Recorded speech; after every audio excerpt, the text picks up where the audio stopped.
नमस्कार, स्वागत है आप सभी का। आपके साथ मैं हूं पुनीत मिश्रा। चलिए खबरों की करेंगे शुरुआत और सबसे पहले बात करेंगे सीएम विष्णुदेव साय की, जो कि दिल्ली में मौजूद हैं और उन्होंने यहां पर प्रेजेंटेशन दिया है। छत्तीसगढ़ की रणनीति और योजनाओं पर प्रेजेंटेशन दिया गया। प्रधानमंत्री मोदी की अध्यक्षता में परिषद की अहम बैठक बुलाई गई थी। केंद्रीय गृह मंत्री अमित शाह भी इसमें मौजूद रहे। बीजेपी मुख्यालय में यह पूरा कार्यक्रम हुआ और परिषद की बैठक दूसरे दिन भी चली है। 7 महीने के कामकाज का ब्यौरा भी यहां पर परिषद की बैठक में रखा गया है। बड़ी खबर इस वक्त आपको बता रहे हैं। प्रेजेंटेशन भी छत्तीसगढ़ को लेकर यहां पर दिया गया है।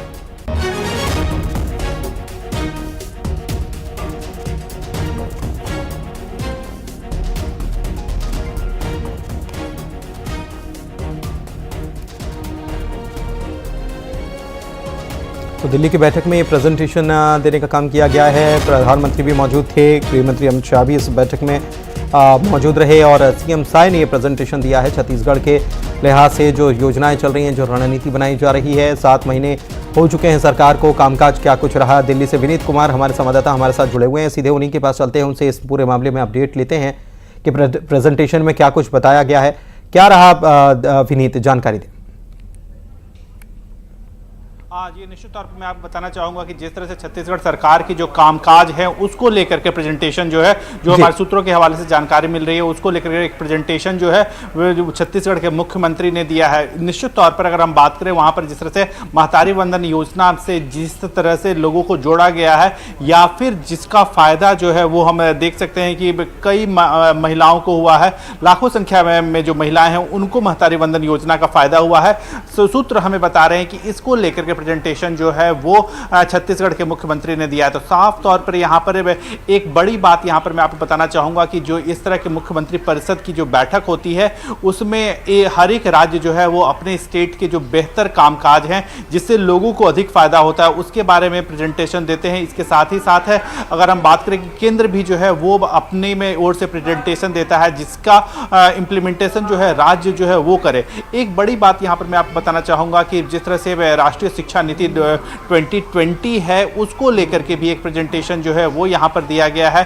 हमें जो जानकारी मिल रही है उसके अनुसार धर्मेंद्र प्रधान ने एक प्रेजेंटेशन दिया है और साफ तौर पर इसमें बताया गया है कि किस तरह से जो राष्ट्रीय शिक्षा नीति 2020 आई है उसका फायदा जो है वो पूरे देश में हुआ हो, चाहे वो क्षेत्रीय भाषाओं में पढ़ाई की बात हो या फिर एग्जाम की बात हो, इसके फायदे को लेकर के बताया गया है। एक और बड़ी बात यहां पर मैं आपको बताना चाहूंगा कि अब से थोड़ी देर पहले जो है वो प्रधानमंत्री नरेंद्र मोदी का प्रेजेंटेशन शुरू हुआ था और अब जानकारी मिल रही है कि अब तक जो है वो प्रेजेंटेशन चल रहा है और जब प्रेजेंटेशन खत्म हो जाएगा उस वक्त जो है ये बैठक भी खत्म हो जाएगी। लेकिन इस प्रेजेंटेशन में जब प्रधानमंत्री नरेंद्र मोदी अपनी बात रखेंगे तो निश्चित तौर पर यह बात करेंगे कि किस तरह से भारत को जो है वो 2047 तक विकसित राष्ट्र जो है वो बनाया जाए। इसके साथ ही साथ जिस तरह से आने वाले दिनों में भारतीय अर्थव्यवस्था को $5 ट्रिलियन की अर्थव्यवस्था बनाने की कवायद जो है वो चल रही है या सोच चल रहा है उसको किस तरह से आगे बढ़ाया जाए, इसको लेकर के प्रधानमंत्री नरेंद्र मोदी जो है वो सभी मुख्यमंत्री और उप मुख्यमंत्रियों को बोलेंगे।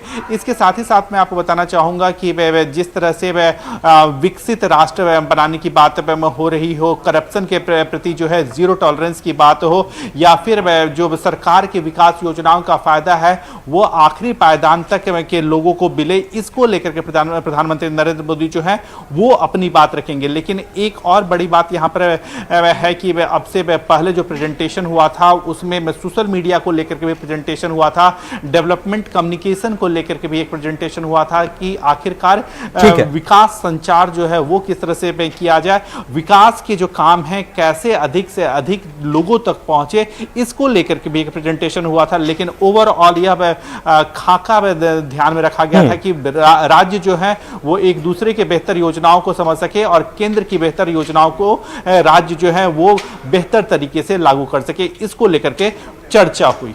बहुत शुक्रिया आपका इस जानकारी के लिए। तो चलिए बढ़ते आगे और बात अब अगली खबर की करेंगे। कोरबा से खबर है जहां पर खदान हादसे में लापता senior under manager Jitendra Nagarkar का शव मिला है। एसडीआरएफ की टीम के रेस्क्यू ऑपरेशन के बाद ये शव मिला है। एक घायल को अपोलो बिलासपुर में भर्ती कराया गया है जहां पर उनका इलाज चल रहा है। ओवरबर्डन का निरीक्षण करने के लिए जितेंद्र नागरकर निकले थे। 6 एसईसीएल कर्मचारी भी उनके साथ थे और एसईसीएल की कुसमुंडा खदान के गोदावरी ब्लॉक की ये घटना बताई जा रही है। इसका एक वीडियो भी सामने आया है। रेस्क्यू ऑपरेशन चलाया गया जिसके बाद शव मिला।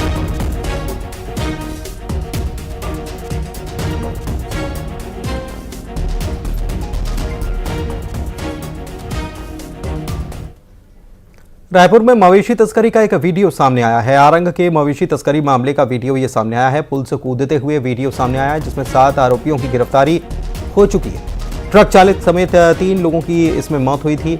हालांकि इस वीडियो की न्यूज़ 18 पुष्टि नहीं कर रहा है, लेकिन ये वीडियो एक सामने आया है। तस्वीरें आप देख सकते हैं। मवेशी तस्करी का ये वीडियो है। आरंग के मवेशी तस्करी मामले का ये वीडियो है। पुल से कूदते हुए वीडियो सामने आया जिस मामले में 7 आरोपियों की गिरफ्तारी हो चुकी है। बता दें कि इस मामले में 3 लोगों की मौत हो गई थी, ट्रक चालक समेत। न्यूज़ 18 इस वीडियो की पुष्टि नहीं कर रहा है।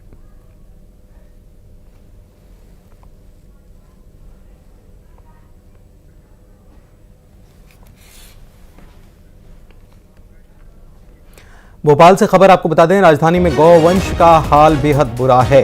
क्यों हम ये कह रहे हैं आपको बताएंगे। दरअसल राज्य पशु चिकित्सालय जो है यहाँ के आश्रय स्थल में गौवंश की मौत हुई है और एक गौवंश या 2 गौवंशों की मौत नहीं हुई है, जब अब तक 10 से 15 गौवंश की मौत होने की बात सामने आई है। 80 गौवंश की क्षमता वाले इस आश्रय स्थल में 152 गौवंश रखे गए हैं। तो इससे ही समझ में आता है कि जहां 80 हैं और वहां 152 यानी कि दोगुने अगर रखे गए हैं तो क्या स्थिति बन रही होगी। और 10 से 15 गौवंशों की मौत अब तक हो चुकी है और ये भी वहां जो राज्य पशु चिकित्सालय है वहां पर ये स्थिति है। आश्रय स्थल यहां पर बनाया गया है लेकिन यहां इंतजाम नहीं है। जो संख्या जितनी हो सकती है उससे दोगुनी संख्या में यहां पर पशुओं को रखना पड़ा है। रखना पड़ा इसलिए कहा जा रहा है क्योंकि जाहिर सी बात है कि व्यवस्था नहीं है और पशु अगर आएंगे तो उनको जगह तो देनी होगी। लेकिन 80 क्षमता वाले इस पशु चिकित्सालय आश्रय स्थल में 152 पशु रखे गए हैं। तो इससे जाहिर सी बात है कि उन पशुओं को जो जगह होना चाहिए उतनी जगह उनके लिए नहीं हो पाती और उनके लिए यहाँ पर उनका जीवन जो है बड़ा मुश्किल हो चला है। और यही कारण है कि अभी तक 10 से 15 गौवंश की मौत की बात सामने आई है। हालांकि अभी सही आंकड़ा जो है 10 है कि 15 है, ये सही आंकड़ा अभी तक सामने नहीं आ पाया है।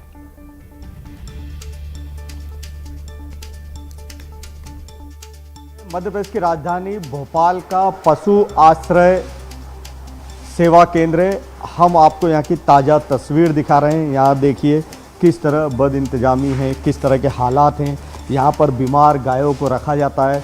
गौ सेवा के लिए मध्य प्रदेश में सरकार लंबा चौड़ा बजट खर्च कर रही है, लेकिन ये जो भयावह तस्वीरें हैं ये आपकी आंखों में आंसू भी ला सकती है। आपको दिखाई दे रही होंगी बड़ी संख्या में यहाँ पर गाय हैं जो मृत है और इन्हें अभी तक यहाँ से उठाया नहीं जा सका है। और ये स्थिति अमूमन रोज़ाना होती है। ये आज की ताज़ा तस्वीरें हैं जो आपको दिखाएगी कि किस तरह गौ सेवा पर बड़ा बजट खर्च किया जा रहा है, बड़ी बातें की जा रही, लेकिन सच्चाई भोपाल की राजधानी में आपको नज़र आ रही है। और ये स्थितियां और भी ख़राब है। यहाँ गायों को लगातार जब बीमार हो जाती है उन्हें लाया जाता है। यहाँ पर चिकित्सक भी हैं, हम उनसे भी बात करने की कोशिश करते हैं। सर, ये बड़ा बद इंतजामी दिख रही है, गाय मरी हुई पड़ी है बहुत सारी और बीमार गायें भी दिख रही। क्या स्थिति, क्या नाम है आपका और क्या कर? नीरज सिंह परिहार, पशु आश्रम में पदस्थ हूं मैं। और यहाँ पर हमारे यहाँ कैपेसिटी 70 से 80 जानवर की मैक्सिमम है। आप लोगों ने स्पेस देख लिया, ये जो शेड बने हुए हैं। और बारिश के सीज़न में होता क्या, जैसे 3 दिन से बारिश पड़ रही है तो इनको हम अंदर जो कवर्ड शेड जो हैं उनमें हम शिफ्ट कर देते हैं जिससे कि जानवर भीगे नहीं। क्योंकि अमूमन यहाँ पर जितना भी नगर निगम के द्वारा या गौशालाओं से या कांजी हाउस से जो है वो बीमार जानवर ही यहाँ पर पूरे भोपाल शहर का लाया जाता है, जिनका यहाँ पर इलाज होता है। अब 70-80 की कैपेसिटी में हम डबल कैपेसिटी के ऊपर चल रहे हैं, जो अमूमन बारिश में हर साल होता है। और हर साल हम पत्राचार करते हैं। सुबह से ही क्या बोलते हैं, हमारे SDM साहब, तहसीलदार साहब सुबह से ही लगे हुए हैं, रात से, इनफैक्ट रात से ही लगे हुए हैं। मैं सुबह का आया हुआ हूँ। और ये स्थिति इसलिए क्या बोलते परेशान करने वाली है क्योंकि जितनी कैपेसिटी है हमारी, उस कैपेसिटी से ज़्यादा, डबल से ज़्यादा हमारे पास आज की तारीख में पशु हैं। इलाज इनका बराबर हो रहा है, लेकिन यहाँ पर टर्मिनली इल जानवर जो आते हैं, जो लेटरल रिकम्बेंसी में रहते हैं, जिनको हम लेटा हुआ बोलते हैं, 3 कुंटल, 4 कुंटल, 2 कुंटल, 5 कुंटल का जानवर अगर लेटरल रिकम्बेंसी में वो लोग लेके आते हैं नगर निगम वाले, तो उनका ट्रीटमेंट जब हम करते हैं तो जानवर जब इतना हैवी वेट का जानवर अगर जानवर लेटा हुआ है तो उसको खड़ा करने में बड़ा मशक्क़त लगती है। और ट्रीटमेंट उनका सतत चल रहा है, बराबर चल रहा है, लेकिन स्पेस की कमी और ओवर क्राउडिंग हमारे लिए एक समस्या है। करीब 8 से 10 गाय हमने यहाँ पर देखी जो मृत पड़ी है। इनको कहीं ले जाया क्यों नहीं जा रहा है? यहाँ नहीं सर, जानवर ले जा चुके हैं यहाँ से, जानवर यहाँ से जा चुके हैं। जो मृत हुए हैं जानवर, उनके लिए तुरंत नगर निगम में अभी कॉल कर दिया गया है। एक गाय जो मृत है, बाकी अभी जीवित हैं गाय जो बिल्कुल लास्ट टर्मिनल स्टेज पे हैं, वो यहाँ पर हैं, जिनकी थेरेपी दे दी गई है, एंटीबायोटिक थेरेपी और बाकी जो भी सपोर्टिव थेरेपी दी जाती है वो सारी थेरेपी दे चुके हैं हम लोग इनको। और जैसे ही हमारे पास मैसेज कन्वे होता है शेड से कि जानवर मरते, तुरंत आके उसका चेकअप करने के बाद में और उसके बाद में हम नगर निगम को तुरंत फ़ोन लगाते हैं। और नगर निगम को फ़ोन लगाने के बाद गाड़ी मैक्स टू मैक्स 1 घंटे में गाड़ी आ जाती है, क्योंकि पूरा शहर का उन लोगों को पूरा डिस्पोजल करना पड़ता है। तो यहाँ पर मैक्सिमम 1 घंटे में गाड़ी आ जाती है और गाड़ी आने के बाद चले जाती है। यहाँ खुले में भी काफ़ी बड़ा गाय की संख्या है, ये क्या है? मतलब इनको अंदर क्यों नहीं कर पा रहे हैं, क्या वजह? देखिए, मैंने आपको जैसा बताया कि यहाँ 70 से 80 की कैपेसिटी है। आज की तारीख में मेरे पास 152 जानवर हैं, तो डबल कैपेसिटी के हम ऊपर जा चुके हैं ऑलमोस्ट। और चूंकि एक गौवंश की एक हैबिट होती है कि अब चूंकि जैसे ये दानदाता आप लोगों ने देखे आए हुए हैं, ये इनने घास डाली है, तो घास के कारण सारे के सारे जानवर यहाँ बाहर ओपन में इकट्ठे हो जाते हैं। कवर्ड अगर हम उसकी शेड की बात करें तो एक शेड मेरे पास ये है, भूसा स्टोरेज का शेड वो है, एक कवर्ड शेड ये है, एक कवर्ड शेड ये है। इतने स्पेस में ही हम मैक्स टू मैक्स अगर जानवरों को रख सकते हैं तो 70 से 80 जानवरों को रख सकते हैं। इसकी हमने लिखित में भी क्या बोलते हैं सूचना हमने आयुक्त नगर निगम महोदय को दे चुके हैं कि हमारे पास मैन पावर की कमी है। सबसे इंपॉर्टेंट चीज़ ये है, क्योंकि ऐसा हम गौवंश में मान के चलते हैं कि अगर 10 गौवंश की आपको देखरेख करनी हो, 10 से मुरैना में पैसे के लेन देन में 2 लड़कों में मारपीट हो गई और ये बीच सड़क पर दोनों नाबालिग लड़कों में मारपीट हुई है। दुकानदारों ने बीच बचाव किया। कोतवाली के संजय कॉलोनी का ये पूरा मामला है, उसकी तस्वीर आपको दिखाते हैं।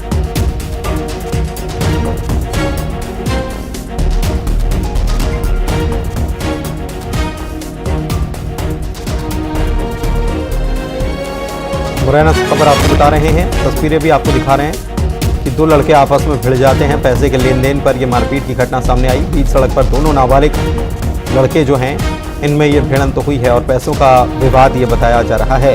हालांकि बाद में दुकानदारों ने बीच बचाव किया है। कोतवाली के संजय कॉलोनी का ये मामला है।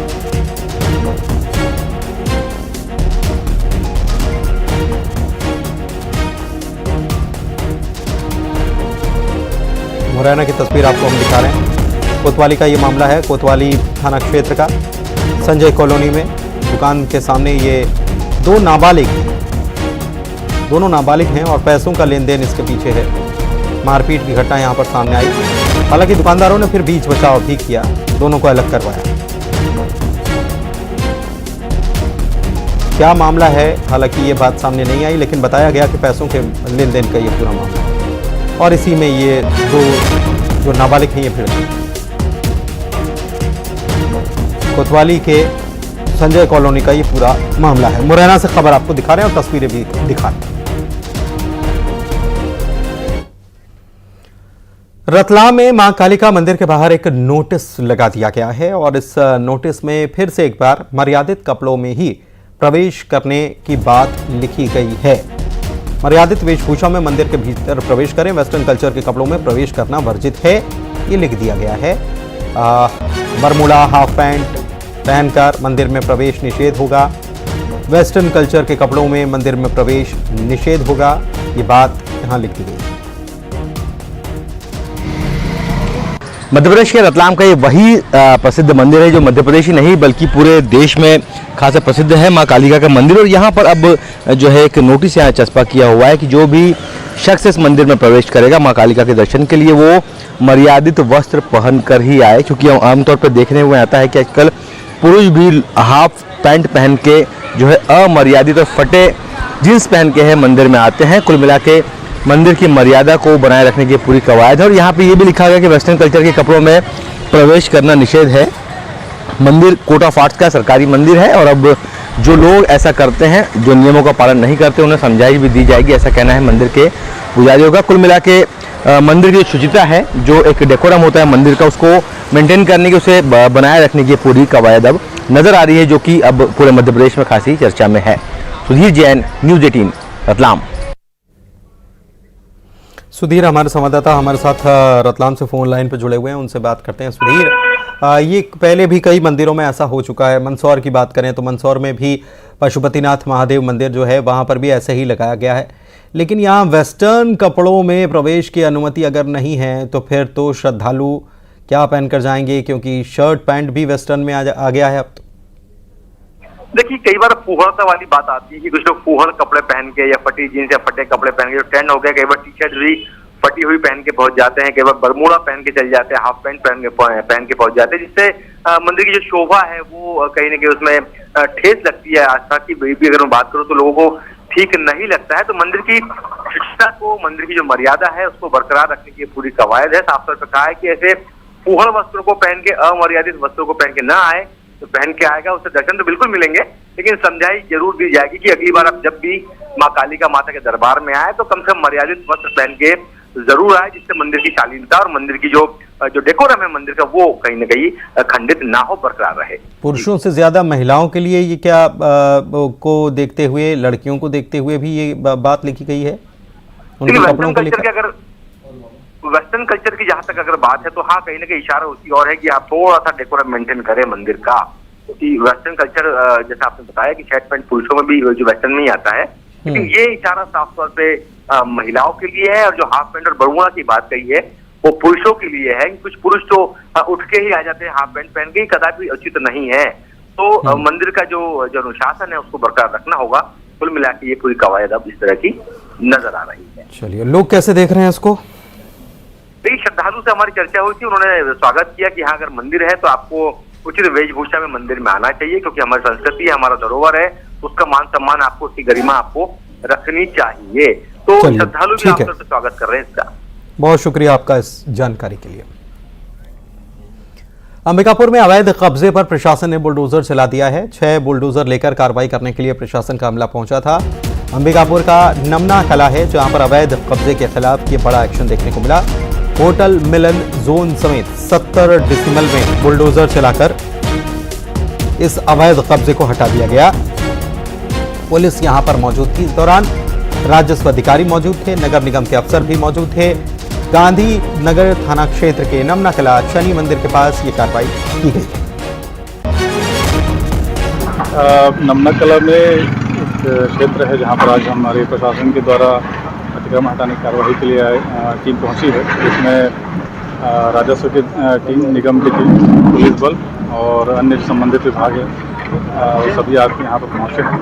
पूर्व से यहाँ पे एक अतिक्रमित भूमि थी जिसके व्यवस्थापन के लिए आवेदन किया गया था, लेकिन शासन के निर्देशानुसार और सर्कुलर के अनुसार वो निरस्त हो चुका है और उसके बाद इनको बेदखली का आदेश जारी किया गया था। किंतु उनके द्वारा कोई अतिक्रमण हटाने की कार्रवाई नहीं हुई, तो आज प्रशासन की टीम के द्वारा अतिक्रमण को हटाया गया। बिलासपुर में रिटायर्ड अधिकारी से 54 लाख रुपए की ठगी की वारदात हो गई। ईडी और मनी लॉन्ड्रिंग का डर दिखाकर ये पूरी ठगी हुई है। रिटायर्ड अधिकारी जय सिंह चंदेल ठगी के शिकार हुए हैं। अश्लील वीडियो अपलोड करने का आरोप लगाया गया। फर्जी एफआईआर की कॉपी भेजी गई। मुंबई पुलिस की जांच के नाम पर यह रकम मांगी गई। अब जब समझ में आया कि उनको तो ठग लिया गया, तो ठगों की शिकायत की गई और ठगों की तलाश में अब साइबर सेल की टीम जुटी हुई।